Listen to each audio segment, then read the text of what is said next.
Esto es Conversaciones de Camerino, un podcast de Rofe con Álvaro Moro Lorenzo. Cierren el telón que comenzamos. Shh. Buenas tardes, Lana, ¿qué tal? Hola Álvaro, muy bien, ¿y tú qué tal? Bien, por aquí en esta segunda entrega, o bueno, primera entrega de los podcasts de Rofe, Conversaciones de Camerino. Aquí estamos en este camerino improvisado en el Teatro de Tías. ¿Qué tal estás, Lana? Pues la verdad que muy bien. Muchas gracias a ustedes por invitarme a participar también en este espacio, que la verdad que pinta súper chulo. Gracias a ti por querer venir y eres nuestra primera invitada, así que estrenamos contigo esta aventura. Antes que nada, antes de continuar, me gustaría hacerte una pregunta. Ya empezamos directo. ¿Quién es Lana Corujo? Uy, pues sí que es complicada porque creo que siempre además me ha resultado siempre como muy complicado definirme. Sí, me obsesiona mucho todo lo que nos define, pero para mí es como muy complicado porque no... Siempre me sentí un poco perdida sobre quién soy. Entonces, creo que voy a tirar de mi biografía de Instagram y voy a decir que Lana Corujo es una persona que mira con las manos, que al final, mediante la escritura y la ilustración, intenta como comunicar un poco todo lo que siente ante el mundo. Muy bien, que mira con las manos. Impresionante definición. Tú eres escritora, ¿verdad? Dibujante. Y has escrito, de hecho, bueno, ¿cuál es tu obra? ¿Qué obra tienes actualmente disponible? Pues publicada como tal, la primera publicación que hice fue con la editorial Índigo, que durante el confinamiento sacó una convocatoria para animar a las personas que habíamos escrito como un diario durante la cuarentena, que le enviásemos una muestra, un diario literario. Entonces fui una de las seleccionadas y salí en la antología en noviembre de 2020. Y posteriormente publiqué Ropa Vieja, que es mi primer poemario, con la editorial 16 en 2021. Y unos meses después me contactaron de la Fundación Mafre Bonarteme, que cada año escogen a 2 escritores nobles de Canarias y les dan la oportunidad de publicar. Y en el año 2022 me escogieron tanto a mí como a Aida González Rossi. Entonces compartimos ambas un poemario compartido ahí. Muy bonito, la verdad. Vaya, qué pasada. Bueno, se me empiezan a acumular las preguntas porque, es decir, me gustaría preguntarte que por qué Ropa Vieja, por qué el título de Ropa Vieja, pero también qué fue lo que te hizo iniciarte en el mundo de la escritura, ¿no? Mm, yo creo que la escritura siempre ha estado, incluso no antes de la ilustración, pero es verdad que bueno, cuando yo era pequeña leía muchísimo. Y una de las cosas que más recuerdo, mi abuela Rosa, mi abuela materna, era profesora y me enseñó a leer y a escribir con una recopilación de poemas de Federico García Lorca, orientado a los niños. Entonces había un poema en concreto que me obsesionaba y yo aprendí a escribir copiando el poema y a dibujar copiando las ilustraciones que tenía el poema.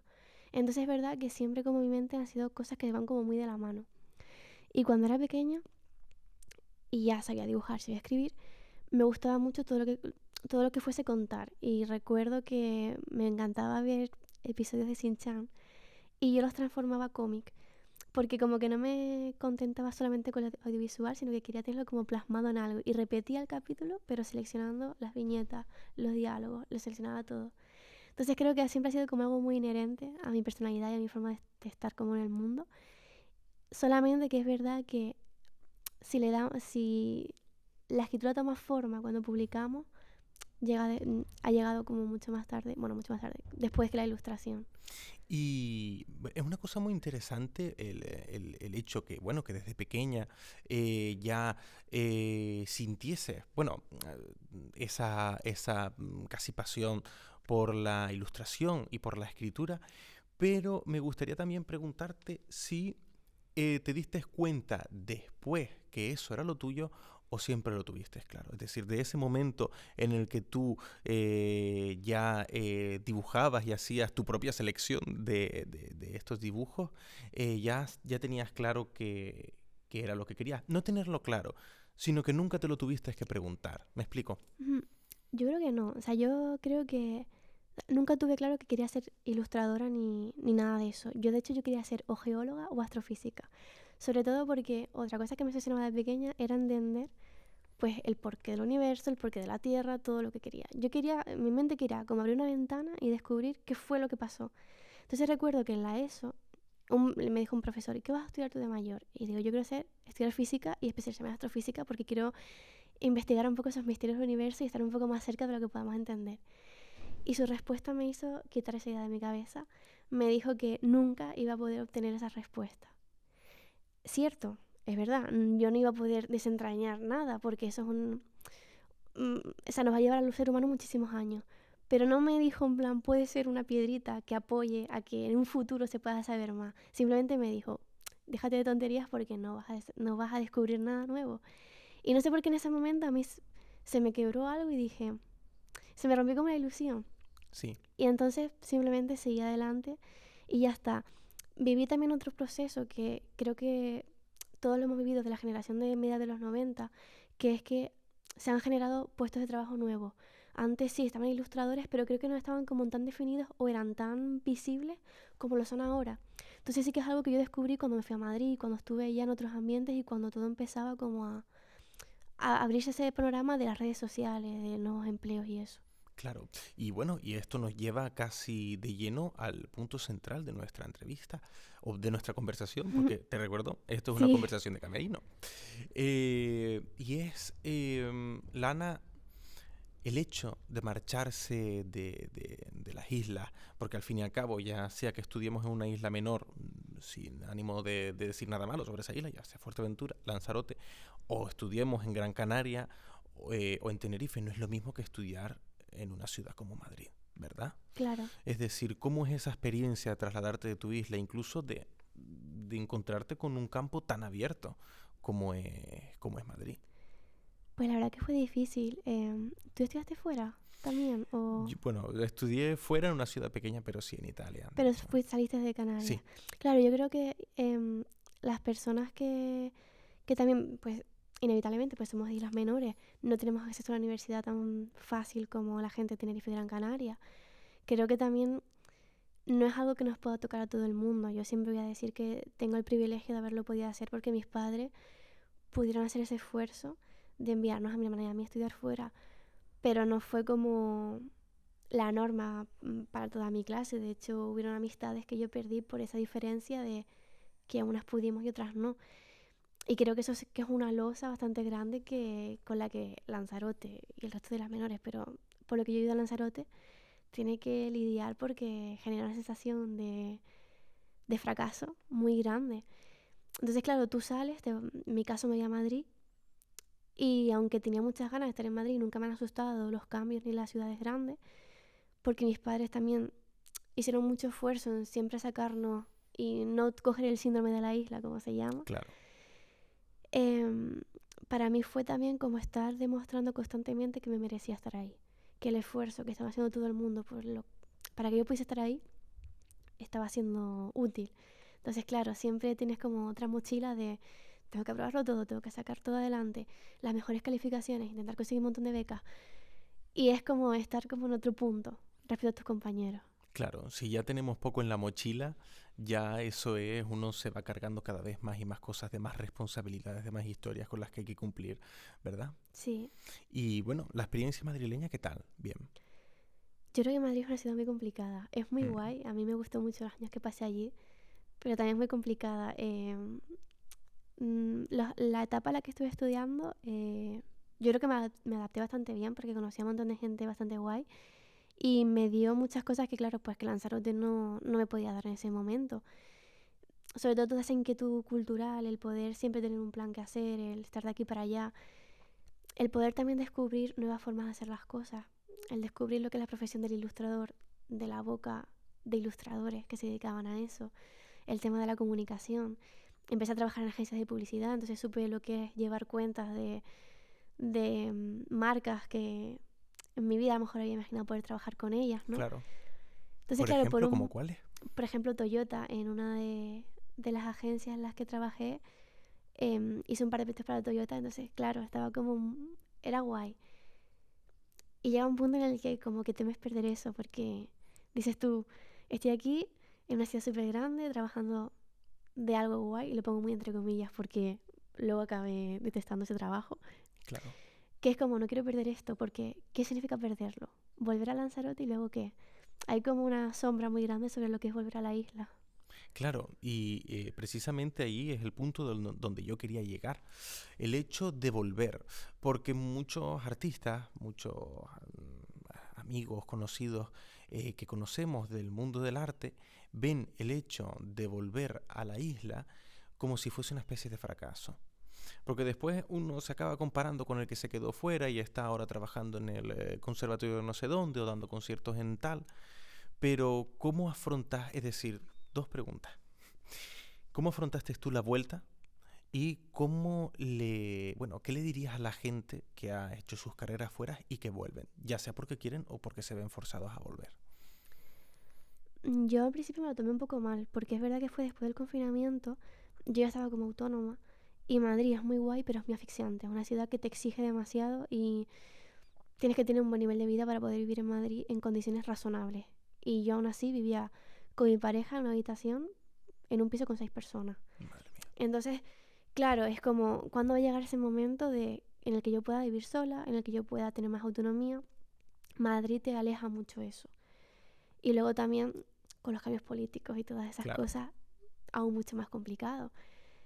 Entonces cuando decido volver yo lloré mucho porque sí que sentí que era como un paso atrás, ¿no?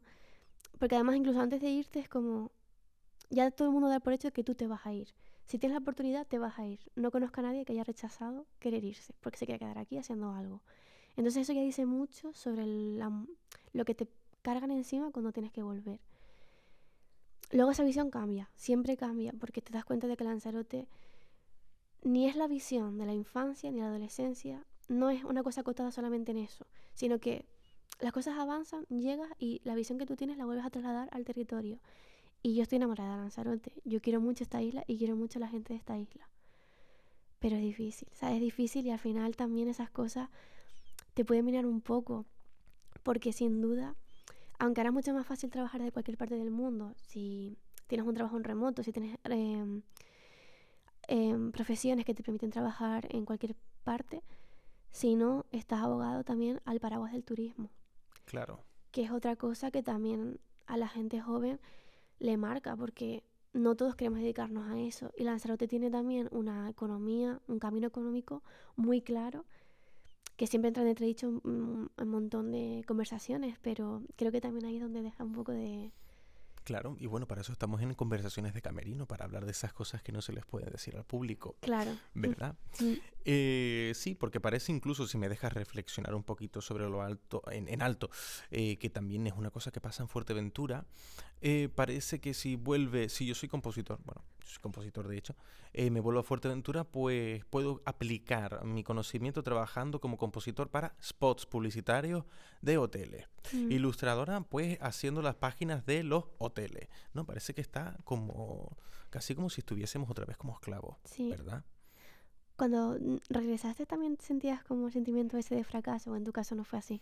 Sí, sí, y Sí. fue una crisis bastante...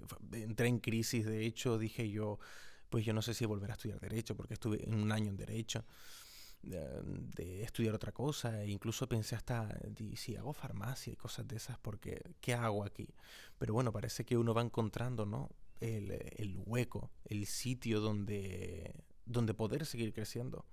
Mm. Mm, Sí, es como que a veces nos planteamos, ¿no? El hecho de profesiones como básicas, entre comillas, que nos puedan asegurar algo, porque parece que lo que es un poco más volátil o cultural, un poco más inestable, aquí como que no está el terreno preparado para eso. claro, claro. Luego te das cuenta de que sí. Mm, De hecho, Lanzarote creo que tiene como... O sea, es muy puntera culturalmente, tiene mucha potencia. Hemos tenido personas, o sea, Carmela García has puesto en el MoMA, han salido directores de cine.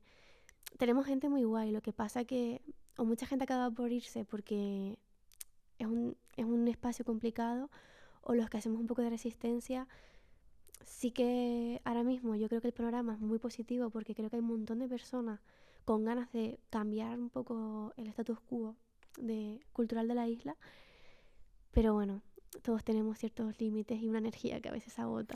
claro, exactamente, ese es el punto. Ese es el punto, la energía que parece que se va agotando, ¿no? Que parece que uno llega a su tope de decir, venga, ya ha estado aquí el tiempo suficiente, yo creo que va a ser momento de dejar esto y de marcharme a otro sitio. Pero yo no sé si te has planteado irte de Lanzarote en algún punto.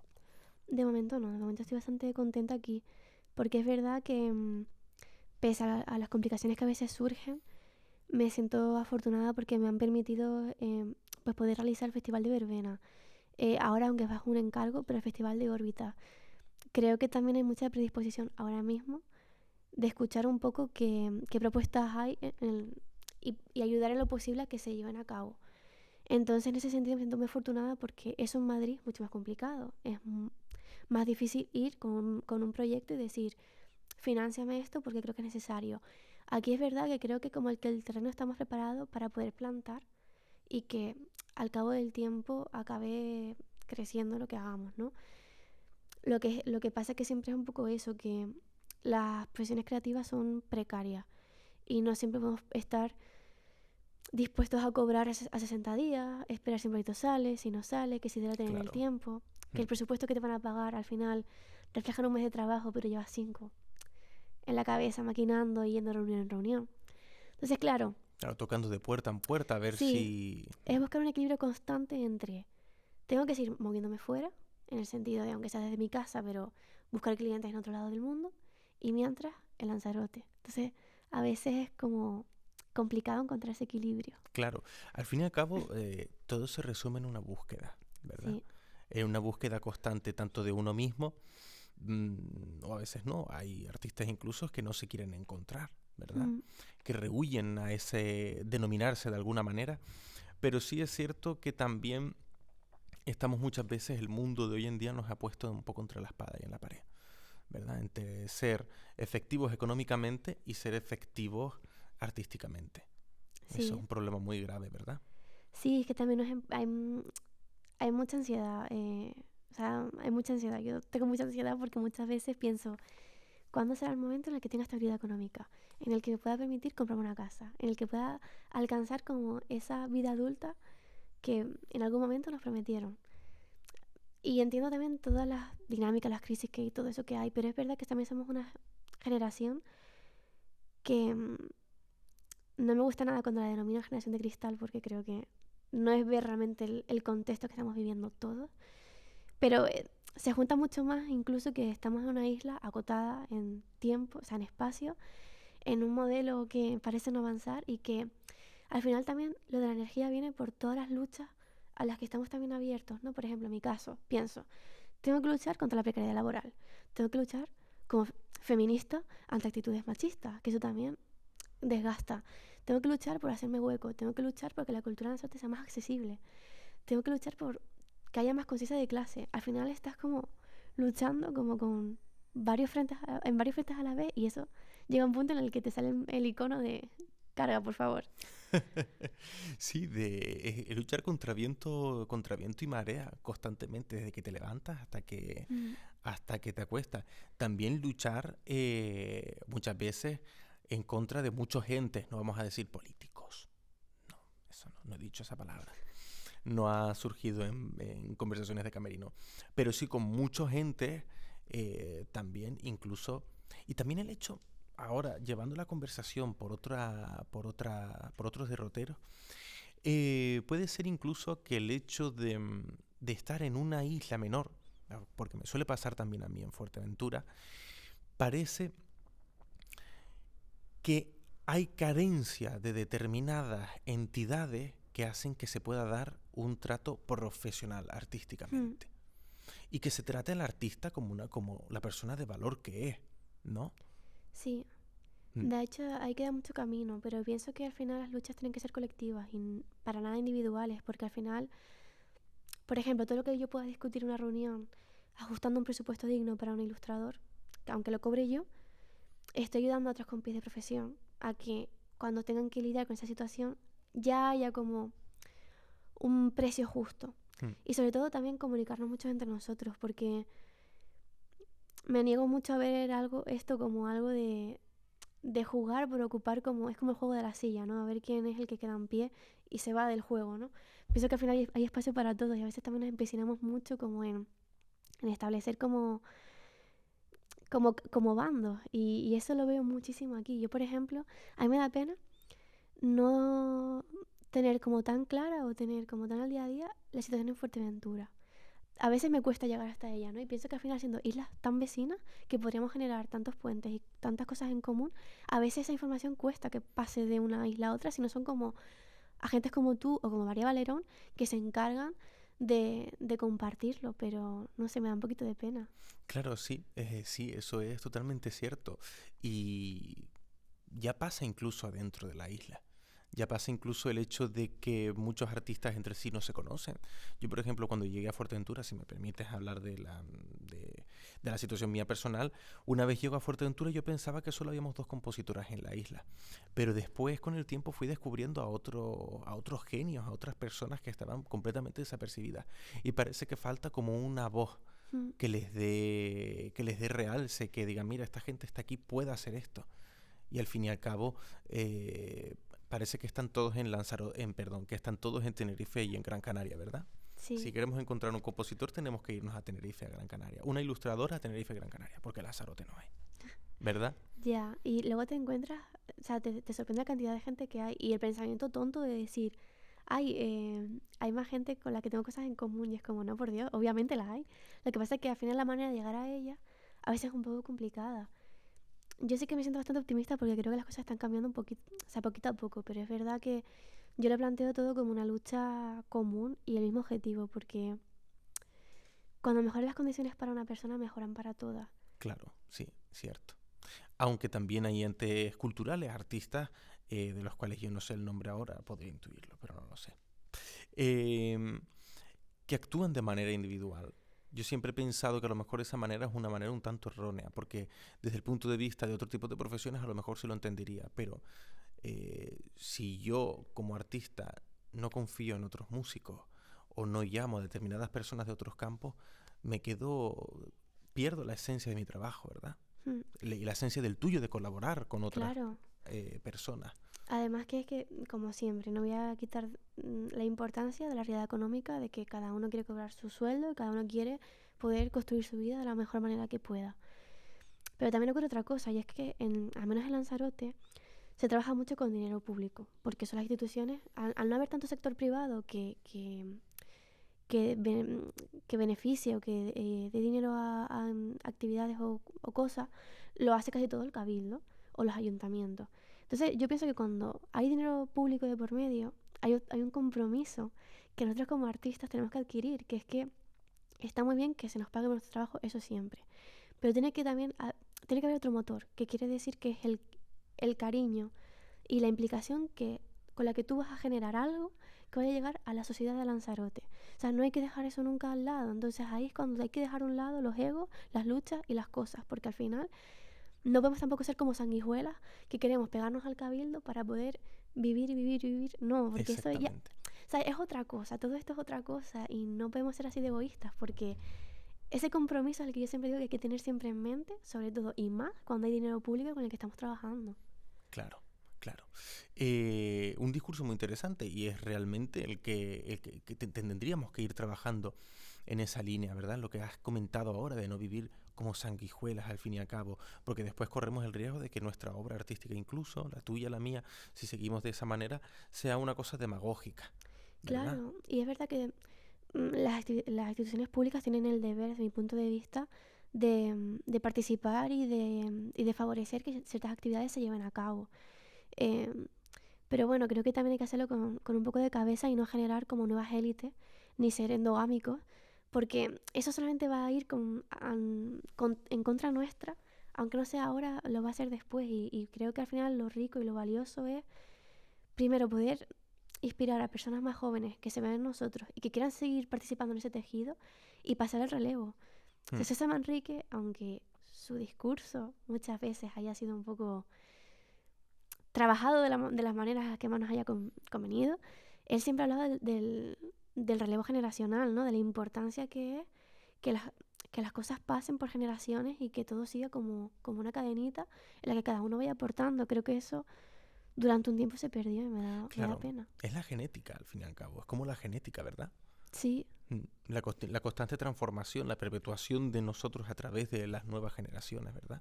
claro, porque creo que al final también el hecho de querer estar solamente nosotros es algo que es una mentira porque nadie vive para siempre. Entonces tú necesitas que las personas más jóvenes tomen tus discursos y tomen Claro. tus acciones para seguir perpetuándola la Mm, historia.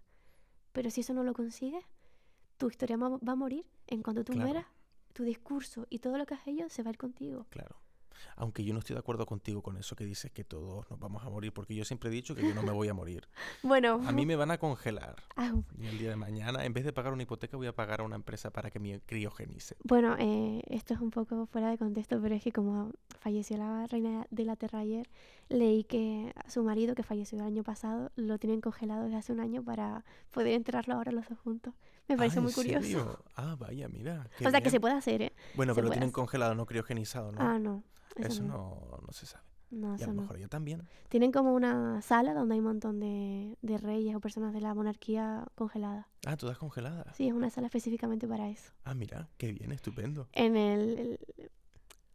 España también se hace. O sea, o ¿En se hizo. serio? Había una sala Yo que era eso no para lo guardar. sabía. Sí, Oye, qué sí, cosa tan interesante. ¿cómo se llama? ¿El Palacio Real? El que No. está en... ¿El Palacio de la Zarzuela? Nada. Es que me estoy... Ay, Dios. El que está por ahí. Ay, Dios. Esto se puede cortar. Pues ahora mismo no lo tengo en cuenta, pero oye, es un dato interesante, Sí, sí, casi como Walt Disney, ¿verdad? sí. Bueno, después de nuestro paréntesis sobre la criogenización, que es un tema muy interesante que ya hablaremos en el futuro, quiero preguntarte, Lana, ¿a dónde te diriges? ¿A una empresa de criogenización? No, son bromas. ¿A dónde te diriges? Porque me suena que incluso aparte de ser ilustradora y de ser dibujante, también quieres estudiar antropología, ¿verdad?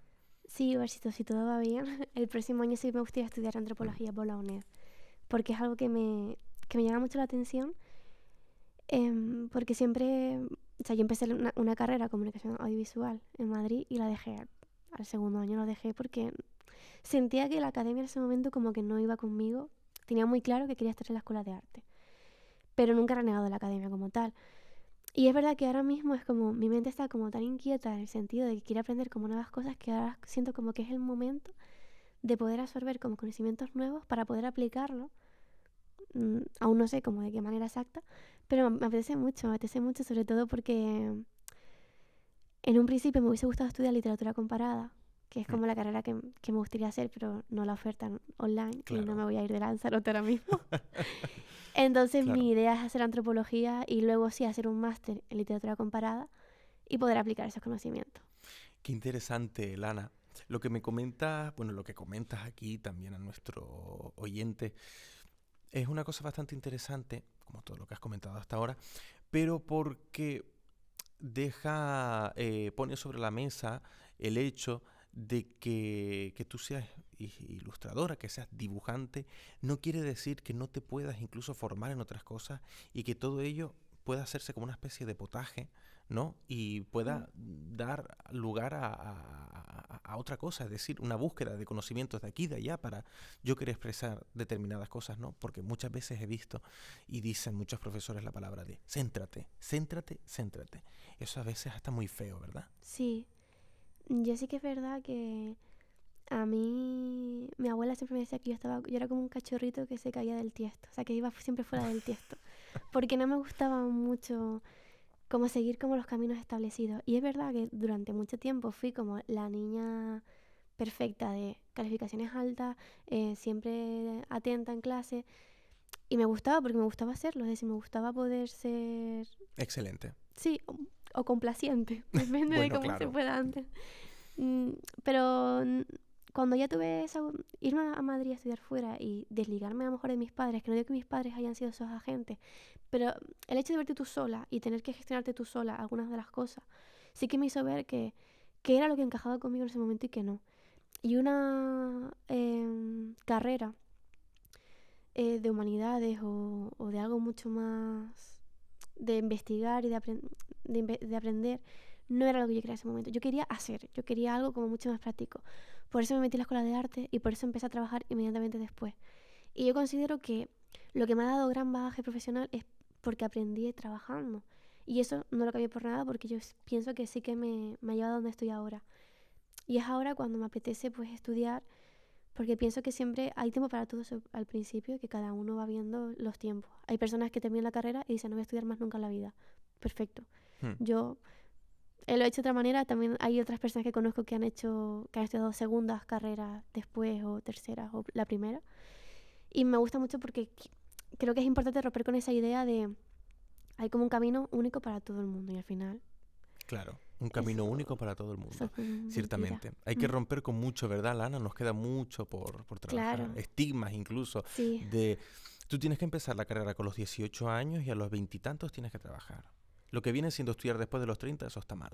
Claro, pero y de luego también de la misma manera, ¿quién con 25 años tiene ahora mismo un contrato indefinido con condiciones medianamente dignas o que pueda? Es que ya eso tampoco, o sea, todo se ha atrasado mucho. Claro. Y cada uno, pues yo creo que también nos ve un poco que cada uno hace lo mejor que puede y como puede. Y bueno, y mientras esperamos el contrato indefinido y nuestra casa con los perritos o los gatitos corriendo y el coche y todo, mientras tanto, pues haces arte, ¿verdad? Sí, Que es lo que nos tranquiliza un poquito, sí. ¿verdad? Yo ojalá, realmente lo digo, que ojalá yo pueda ser autónoma todo el tiempo que me pueda permitir, porque me gusta mucho lo que hago y cómo lo puedo hacer.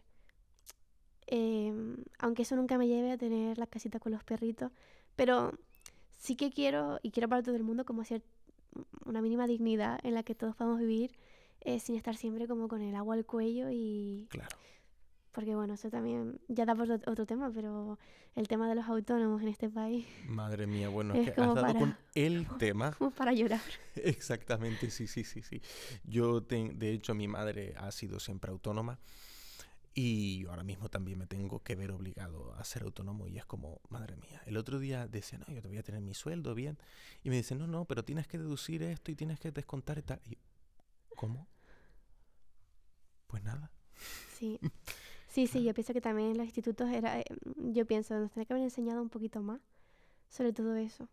Un poco para luego, porque a veces pienso que nos enfrentamos al mundo adulto como muy sin saber realmente cómo manejar muchas Claro, situaciones. no, nos sueltan. Sí, es como, venga, ya está. En el Hala. anterior podcast con Ubay, de hecho, hablábamos de eso, de que no nos preparan, nos sueltan al mundo casi sin... Venga, Sí, vive, trabaja y produce. pero te exigen saberlo. Claro. O sea, te sueltan sin nada, pero te exigen que lo Ellos se sepas. conforman con lo que dice la ley de el mero desconocimiento de la norma no exime de su culpa. Y así, y se acabó. Como que el rey es inviolable también. Tienen la misma razón de ser las dos cosas. Pues, Lana, ha sido todo un placer hablar contigo Muchísimas gracias. y esperamos poder verte en futuros programas de Rofe, en otras colaboraciones y seguir tu carrera muy desde cerca. Ay, muchas gracias, Álvaro. La verdad que también espero lo mismo. Espero que Rofe siga para adelante, que al final es una cosa súper necesaria también para la isla. Por eso digo que soy súper optimista con cómo están ahora mismo las cosas, porque otra cosa no, pero gente haciendo cosas hay muchísimas. Y está guay, porque creo que está cambiando mucho el paradigma al que estamos acostumbrados. Así que muchísimas gracias. Muchísimas gracias a ti, Lana. Un fuerte abrazo y nada, a seguir para adelante.